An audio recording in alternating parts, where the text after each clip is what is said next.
You are Locked On Texas Tech, your daily podcast on the Texas Tech Red Raiders. Part of the Locked On Podcast Network, your team every day. Requirements from the College Football Playoff Selection Committee a week ago. A lot of this having to do with offensively what you were leaving undone in the red zone. I don't think necessarily this was the game where you could just prove it all, obviously, with what you were considering on the other side in UCF, but you did what was asked. I'm glad that Joey McGuire also specifically pointed this out, talked about it post-game. Why not? If they're throwing it out there at you, why not give it right back to them? So what do we make of maybe anticipating some of the assessments as it relates to Texas Tech following this latest offensive effort? Yeah, we talked about this in the radio broadcast, but in the last week, Coach Leftwich, he's like, I bet I looked at 10,000 clips of the top 10. It was in the thousands as far as how many plays he'd watched over the top 10, red zone offenses over the last couple of years. He's like, am I missing something? Am I, and we know about the penalties and the drops. Okay, right. So, but is there some sort of thing that we can tweak or adjust to? And I think what he found was, one, they didn't talk about false starts and drops at all last week internally. They were like, we're not putting that out there. If you start talking about it too much, then guys start thinking about it, and it just becomes a thing. So they didn't really talk about it. Guys know, don't do this, catch the ball when it's thrown to you, all that stuff. But one of the things I think he found was that so much of what was in a lot of the common theme in the red zone offenses and these schools being very good at it and all that stuff is the QB run game or the QB scrambles. You don't really have that as an option right now. And so I think that one of the things that he did come away from is like, okay, there are certain plays that we could maybe feature a different guy over another. Like, who do we want specifically getting touches down there, okay, and who's built for red zone?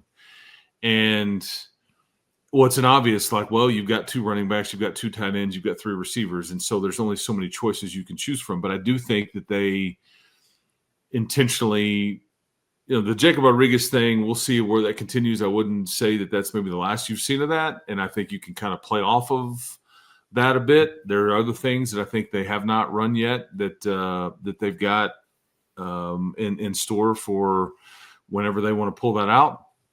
But I think getting Terrence Carter a carry, I think Reggie Virgil getting carries, which is the first of his college career. I think these were some changes, and the one open field reverse, the longer of the 2 runs, I think that's been one that they've been carrying for a month. And Joey and Mac joked about it after the game about that, but it's just one of those things where, like, you have it, okay, we'll practice it, we'll rep it, and then we'll carry it to the next week. And it's like, okay, when do we get in the right time? And finally, I think Joey joked when he's like, I told Max, like, call it, please. I'm tired of watching it get practiced.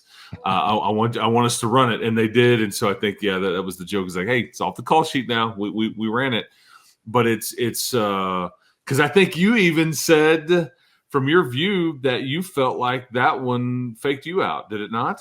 I was anxious to see the TV replay because I felt like Chris Tucker. Which one of y'all just kicked me? Because there were so many things happening, and the defense had to feel that way as well. So there was a lot of motion one direction, but unfortunately for UCF, the only one that mattered was Virgil's motion in the other direction, and he's got space to the end. I mean, that was among a few different things we saw where I'm anxious to see the replay on television to try and figure out exactly what. It was almost like you're running a toss sweep.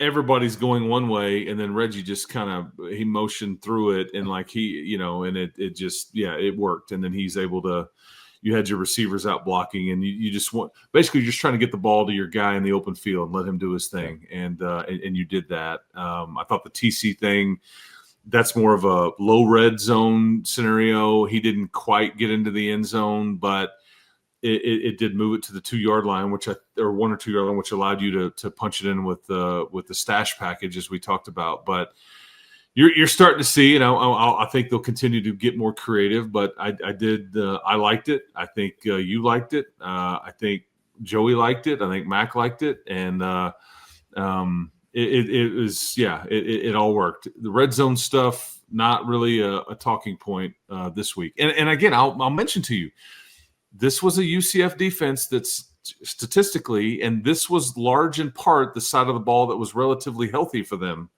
The questionable players, they're good players that you were kind of wondering about, they all played the entire game.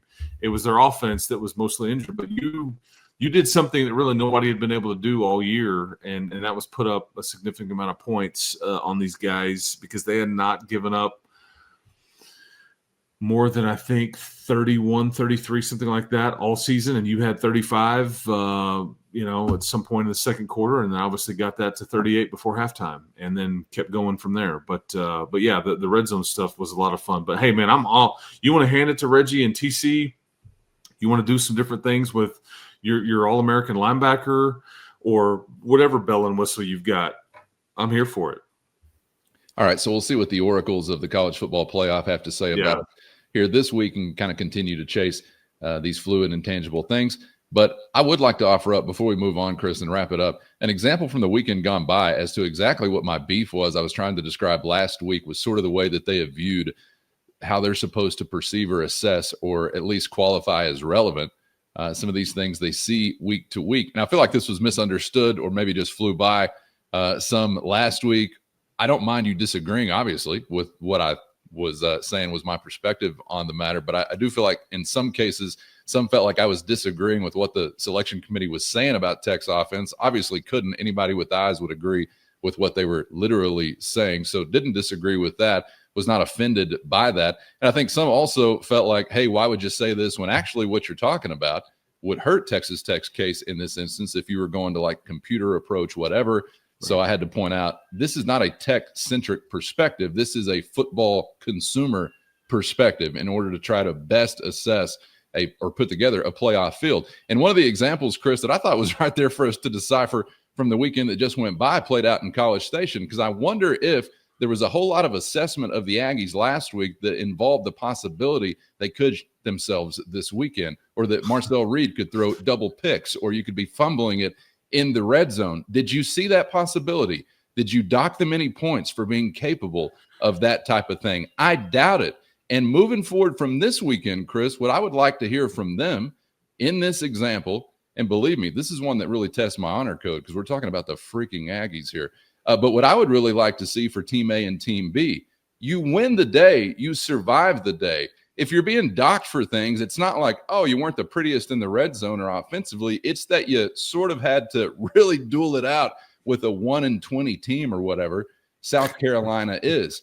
That's as in-depth as I really ever want them plumbing. And I thought that was just the exact example that I was kind of pointing to of how I don't want you assessing week to week the quarterback, the red zone, the backup option, the whatever it might be, as anything relevant to like where you should be resume wise. And I know some may just disagree with that, and that's fine. And that may not actually be the argument that best benefits Tech in this particular season. I don't know.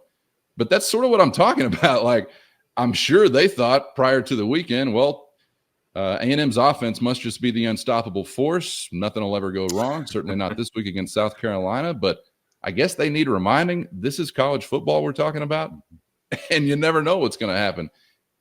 Is what I'm saying or describing making sense? Whether you agree or disagree, do you get what I'm kicking out there?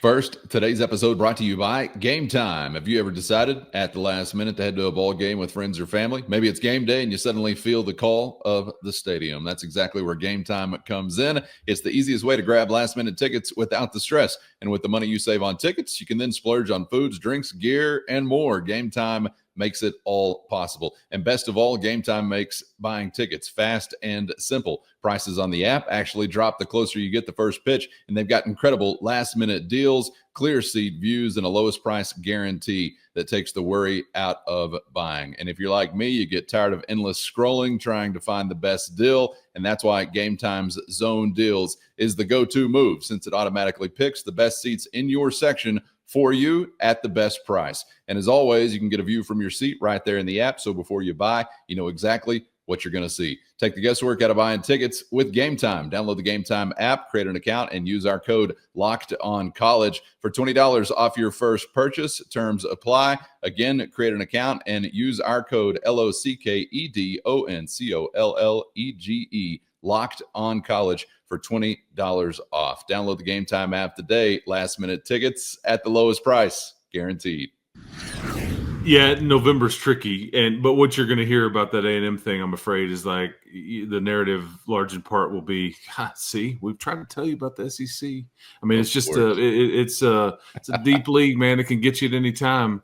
Whereas when the same thing kind of happens in other leagues, it's like, that league's, that's not any good. I mean, so and both people would dig their heels in and very staunchly argue said points.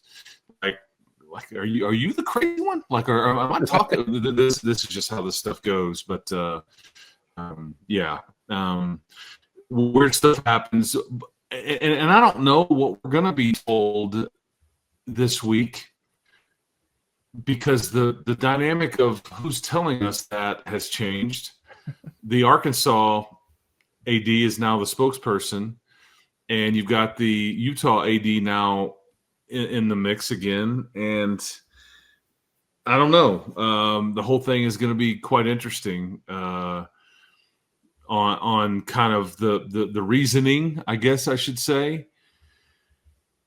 But it kind of leads to a different conversation, because I think that with Bama losing, I think with A&M not, I mean, is there an opportunity to move up here again, a spot or two maybe? Because what I'm seeing nationally and projections and all these things is Texas Tech is kind of in that 4-5 range. Like, again, it doesn't matter because there's still more to go, but that's kind of what the national thought is right now, is that they could be the last of the getting in the bye or the first team that plays the 12 seed, kind of in that range, so to speak, maybe up from number 6. We'll see.